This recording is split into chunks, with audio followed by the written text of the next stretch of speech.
ada dua cara ya membacanya ya, dengan bacaan 6 per X dan 20 per X ya. Jadi kita gunakan yang 6 per X ya. 6 per X artinya kalian memberikan bacaan kepada pasien kalian dalam jarak 6 meter ya. Jadi kalau nanti waktu kalian memberikan setelan cat kepada pasiennya ya, dari atas sampai di bawah sini ya, dari huruf yang paling besar sampai di bawah sini, dia bisa menjawab atau melihatnya secara bergantian matanya ya, kanan kiri, berarti itu visusnya namanya 6 per 6 ya, itu secara normal.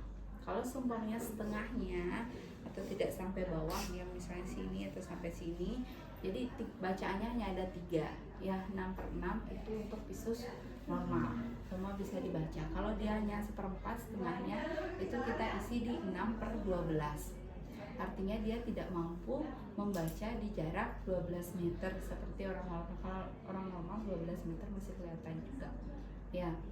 Jadi kita ambilnya 6 per 12. Tapi kalau dia hanya melihat di huruf besarnya saja, di huruf E itu kita tulisnya 6 per 20 ya. Ini di bawahnya udah nggak bisa.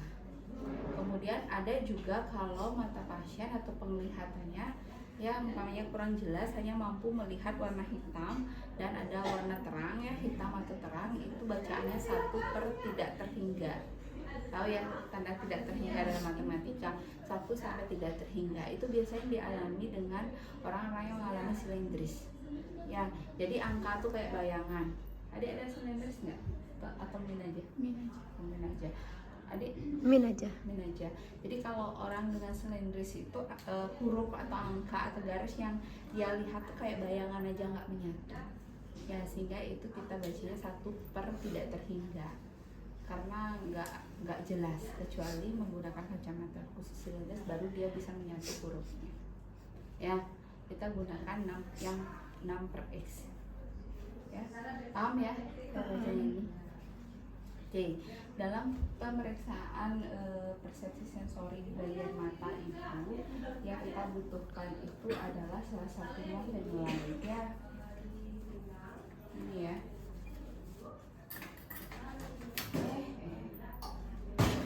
Kan kalian tahu ya. Ya, nanti ini kita gunakan untuk melihat reaksi pupil dari si pasien. Ya, reaksi pupilnya. Pupil yang normal gimana reaksinya kalau dikasih cahaya? Mengecil. Normalnya berapa ukuran pupil itu? Berapa? 1 mm ya, sampai 3 ya. Jadi harusnya kalau dia dikasih refleks cahaya dia akan mengecil ya. Makanya kalau kalian mau tidur itu memang disarankan lampunya harus mati atau gunakan lampu tidur. Karena apa? Begitu mata terkena refleks dari cahaya, walaupun kalian merem, itu akan mengaktifasi otak ya untuk terbangun. Jadi kualitas tidurnya yang kurang bagus.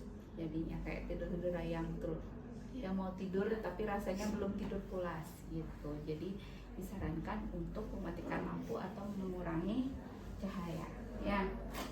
Kemudian untuk pemeriksaan telinga nanti ada ini ya, otoskop ya. Kita gunakan yang ini aja ya. Jadi ini sesuai dengan bisa telinga anak, telinga dewasa ya, untuk melihat kondisi telinga pasien. Kemudian kita gunakan ini ya, ini apa namanya Dek? Apa? Kalkutala ya, untuk pemeriksaan tes lidah ataupun tes Weber ya, untuk mengetahui apakah kondisi telinga pasien. Pemeriksaan ini. Kemudian ini untuk mata dan telinga. Ini mata untuk mesin biasanya untuk kontrolnya. Oke, kita nanti fokusnya pas ujian mata dan telinga aja ya. Ya, kalau pemeriksaan hidung bisa juga gunakan. Oke. Oke, sudah. Dalam kondisi melakukan pemeriksaan sensori, kita sama gunakan 5 proses ya. Yang pertama, interaksi isinya apa? Catatan keperawatan medis. Yang dicek di catatan keperawatan itu apa? Diagnosa keperawatan, implementasi, rencana tindakannya ya, utamanya ya, jangan sampai pasien sudah dikasih tindakan tersebut kalian lakukan lagi ya. Jadi rencana tindakan adalah rencana yang belum dilakukan ya, nanti setelah implementasi baru kalian tuliskan yang sudah dilakukan seperti itu ya. Kemudian tahap orientasi itu ada 7 poin. Apa aja yang harus dilakukan di orientasi? Salam, perkenalkan diri, kemudian tujuan, cek identitas pasien.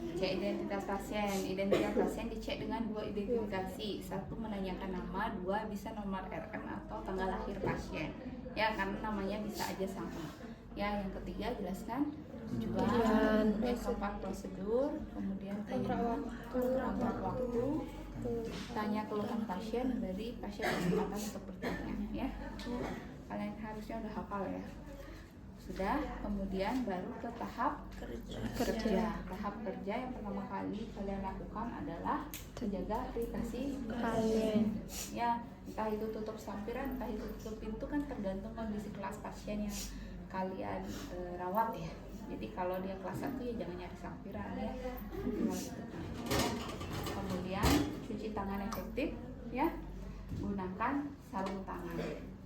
Sudah, dekatkan alat, kemudian posisikan pasien ya. Dalam pemeriksaan sensori ini sebaiknya pasien diposisikan duduk. Sebenarnya boleh duduk, boleh tidur, tapi kalau dia bisa duduk sebaiknya diposisikan duduk ya. Jadi nanti waktu ujian ini pasiennya kalian bantu posisi duduk. Atau mungkin pakai pembantu nanti boleh ya. Oke, saya bantu duduk ya Bu ya. Bantu duduk, kemudian arahkan ke arah kalian ya. Nanti pasiennya ya. Saat ini Bu arahkan ke sini biar kalian bisa lihat dulu ya. Tapi nanti saat ujian arahkan ke arah kalian, itu lebih memudahkan pemeriksaan, karena pemeriksaan akan kalian lakukan sebelah kanan dan kiri ya, baik untuk mata ataupun untuk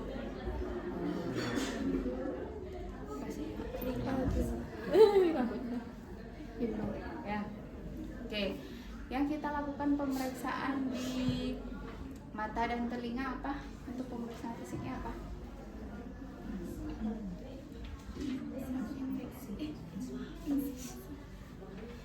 Inspeksi, dia bukan kuman.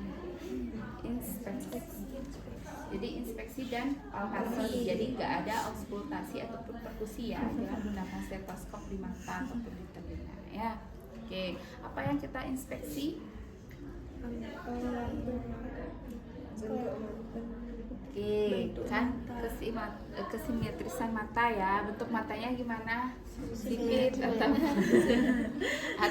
bulat atau melonjong.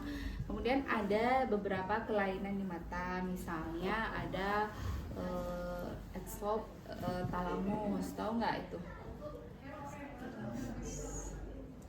Yang matanya suka melotot. Padahal dia lagi nggak ingin melotot, tapi kondisi matanya seperti orang melotot. Kayak nonjol gitu ya? Iya, ya, itu salah satu kelainan ya, yang disebut dengan exophthalmos ya.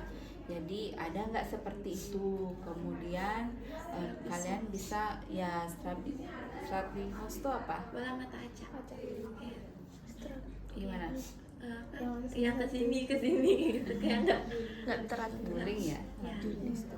Kemudian ada nggak hordeolum juga ya? Tahu hordeolum kan ya? Tahu nggak? Pelilikan ya, kalian tahu pasti pelilikan ya. Tahu. Nama latinnya hordeolum ya. Ada nggak? Biasanya kalau nggak di kelopak mata ya di bawah matanya ya. Kemudian cek juga konjungtivanya ya. Jadi tarik cek konjungtivanya, ada konjungtivitis atau anemi enggak, yang menandakan anemi. Kemudian cek juga skleranya ya, skleranya ini yang putih ya, yang putih skleranya ada pecah pembuluh darah atau enggak. Biasanya pada mata-mata yang mengalami iritasi atau karena virus ya, mata merah tuh, nah skleranya kan merah ini ya, karena adanya pecah pembuluh darah disebabkan oleh virus, makanya dia merah, sehingga harus disembuhkan satu dengan obat tetes mata ya, untuk mengeluarkan virus. Kalau virusnya nggak hilang total, dia akan tetap merah skleranya ya. Kemudian baru kita lakukan ini ya, ini juga kanan kiri ya, di kanan kiri apa samping ya. Jadi kalau dia normal, karena ini nggak hidup, dia kan nggak muncul ya. Kalau di kalian ini dia normal, ketika dikasih cahaya dia langsung mengecil, ketika dijauhkan dari cahaya dia melebar, kecuali pada kasus-kasus tertentu ya, seperti orang yang mengidap HIV/AIDS. Jadi kalau dia dikasih cahaya tinggi pun dia nggak akan mengecil, karena pupilnya itu udah terusak oleh adanya virus ya, sehingga dia nggak mengecil. Itu ciri khasnya orang HIV/AIDS ya. Udah, kemudian kalian beri petunjuk ya pasien untuk melakukan lapang pandang dengan 8 arah ya. Jadi ini mengikuti jari kalian ya, mungkin ini sekitar berapa nih, 10 meter ya, 10 cm ya, sentimeter ya. Oke, bisa ke arah, jadi bola matanya aja yang mengikuti ya, bukan kepalanya. Jadi ke arah kanan pasien, ke arah kiri, atas, bawah ya. Kemudian serong kanan atas, ke kiri, ke bawah, kanan kiri ya, 8 arah ya. Oke, kemudian baru meminta pasien tetap pandangannya ke depan dan kalian arahkan jari kalian ke samping pasien. Katakan ketika sudah tidak melihat bayangan jari saya Bu, misalnya seperti ini ya. Kalau segini kan masih harusnya secara normal lihat ya, sampai segini. Biasanya akan hilang ketika sampai di sejajar dengan telinga ya. Makanya kalau kalian lagi ngobrol walaupun nggak ngeliat orang, kalian tahu ada orang lewat ya, karena jarak pandang mata kita sampai sebatas telinga kita. Kalau udah ke bawah ini nggak, ke belakang ini nggak lihat ya, kecuali yang punya mata ketiga. Sampai sini nggak lihat, tapi sampai sini masih ya. Kalau ada orang lewat gitu, kalian ngeh, oh ada teman saya lewat. Bahkan siapa yang lewat kalian bisa ngeh walaupun nggak ngeliat ya, karena jarak pandang mata kita sampai sini ya. Jelas ya?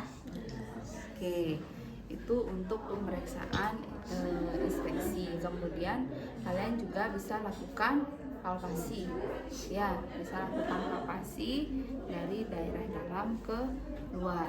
Palpasinya lembut aja ya, nggak usah ditekan-tekan keras ya, ditekannya lembut saja. Karena apa? Karena kalau dia mengalami kelainan seperti kelainan penyakit mata ya, itu bisa mengalami nyeri ya, walaupun hanya disentuh sedikit aja udah nyeri dia ya, kayak glaukoma gitu.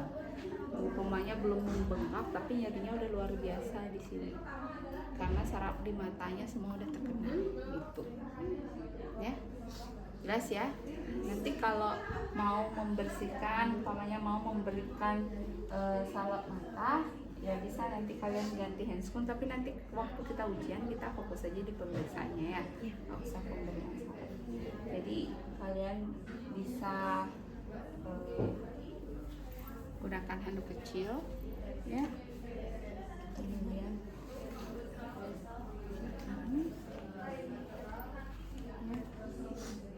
menggunakan bengkok, tapi ini handscoonnya harus diganti ya, karena tadi kan kalian udah gunakan pemeriksaan. Kemudian di sini harusnya ada pinset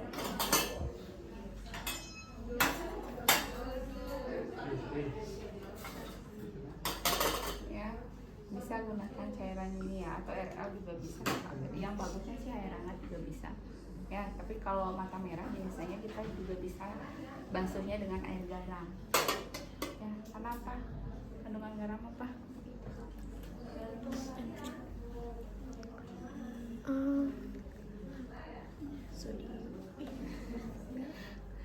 garam mampu membersihkan juga bakteri yang ada di tubuh kalian ya. Makanya kalau kalian kotor-kotor dari luar gitu, biasanya disuruh mandi air garam nggak? Atau pernah nggak? Atau kondisinya lagi nggak bagus, sebenarnya bagus untuk kalian mandi air garam. Makanya orang tuh secara, misalnya nih yang orang Hindu ya, orang tuh biasanya apa, melasti dan lain sebagainya ke pantai ya, kan kenanya itu air garam. Sebenarnya secara ilmiah garam itu mampu membersihkan bakteri dan kotoran di dalam tubuh kita, sehingga dibasuhnya dengan itu. Tapi kalau di rumah juga bisa mandinya pakai air hangat isi garam ya, untuk mengurangi segala bakteri dan virus ya. Dari dalam keluar dibersihkan ya, dari dalam di luar. Tadi juga dicek ya distribusi ini bulu matanya ya waktu inspeksi ya. Oke, kemudian baru gunakan salep kalau dia memang mengalami belum, kalau enggak usah ya, dibersihkan aja ya. Biasanya di mana nih kelilikannya yang kalian tahu, di atas sini bisa, di sini bisa kan gitu ya. Itu karena matanya kotor biasanya ya. Dan kita nggak tahu kapan mata kita kotor dan enggak ya, karena kita ngerasa sudah cuci muka, tapi itulah virus kan nggak bisa kita melihat ya, nggak bisa kita melihat, sehingga harus diberikan antivirus ya. Oke.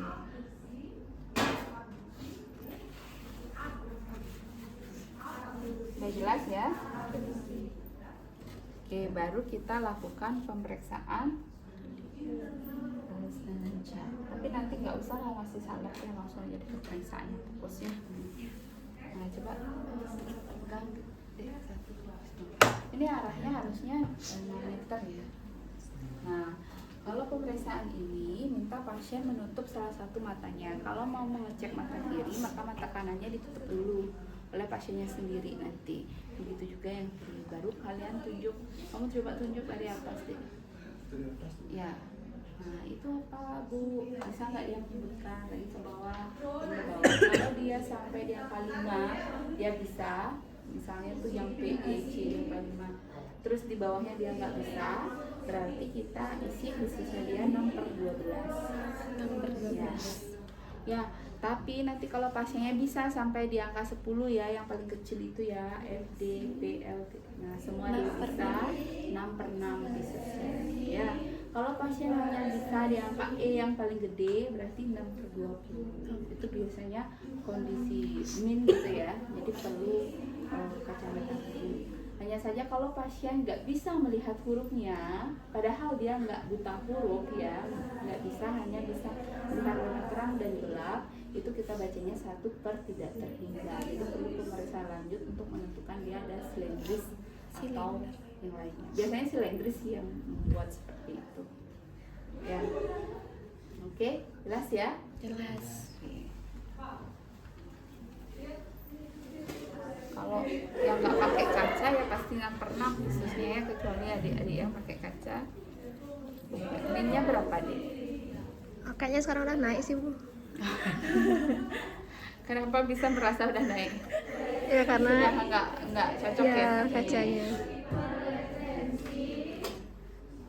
Sudah ya.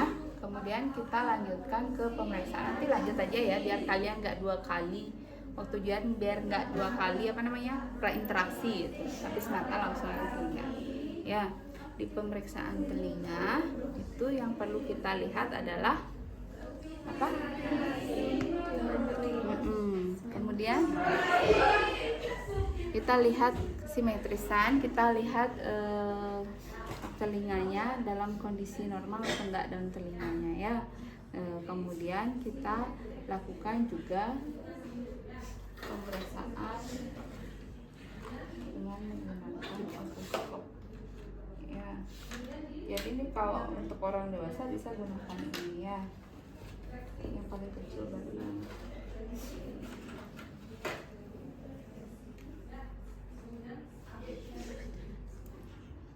ya. Ini kanan kiri ya. Jadi kalau orang dewasa bisa kalian tarik ke bawah ya. Kalau anak-anak bisa tarik ke belakang, ke atas. Dewasa ke bawah, ke belakang. ya. Jadi seperti ini keduanya kalian ini nih. Kalau menggunakan ini kan biasanya kalian kalau lagi sakit ke dokter diperiksa juga nggak telinganya? Iya. Ya, itu bukan untuk gaya-gayaan ya. Itu untuk mengetahui adanya peradangan atau tidak. Ya, di sini kalau ada peradangan ini kan dalam kondisi normal nih. Di sini kalau dia ada peradangan dia akan memerah. Otomatis nih dalam telinga tuh merah warnanya. Ya, atau ada pembengkakan. Ini kalian lakukan kanan dan kiri ya. Makanya nanti bagusnya pasiennya menghadap ke kalian nanti waktu ujian. Ya. Sudah, kemudian ingat juga lakukan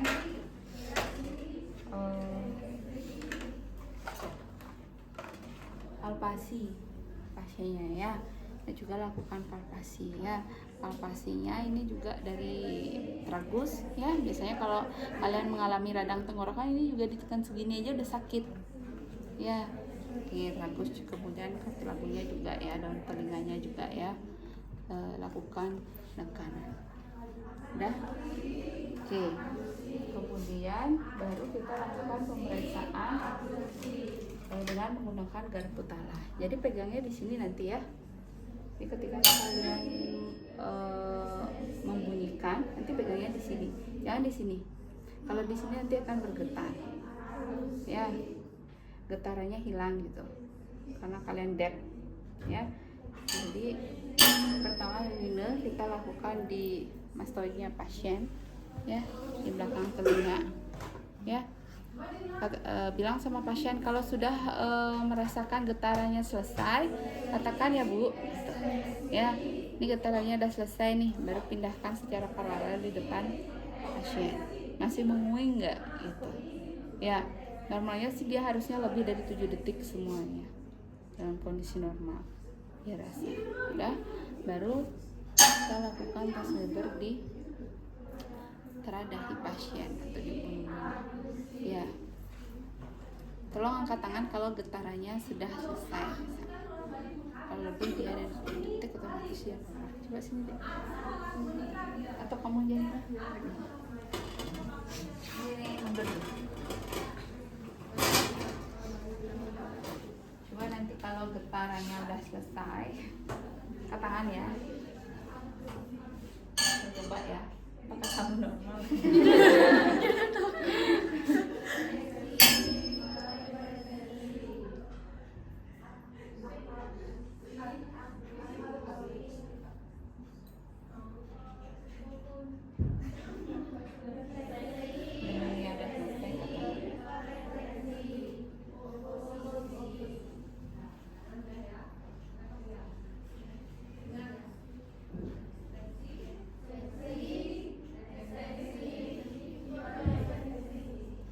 Normal ya. Karena kita juga bisa ngerasa kalau ini getarannya selesai, di tangan kita selesai. Berarti sama yang dirasakan pasien. Dengungannya juga gitu. Pindah ke sini kan kerasa gitu ya. Mengingatnya juga gitu. Kalau masih ada terasa di tangan kita, harusnya dia masih ngerasa. Kalau dia udah nggak ngerasa lagi, di tangan kita juga harusnya udah terhenti gitu. Ya, itu tes Rina. Belum. Belum lagi satu ya.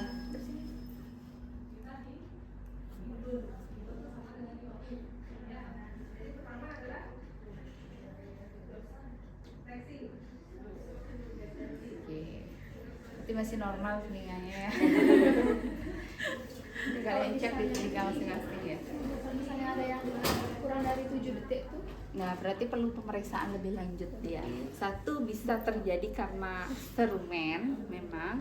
Dua, bisa terjadi gangguan memang di genderang telinganya. Ya, kan ada juga kasus-kasus yang genderang telinganya terpecah karena suara ledakan.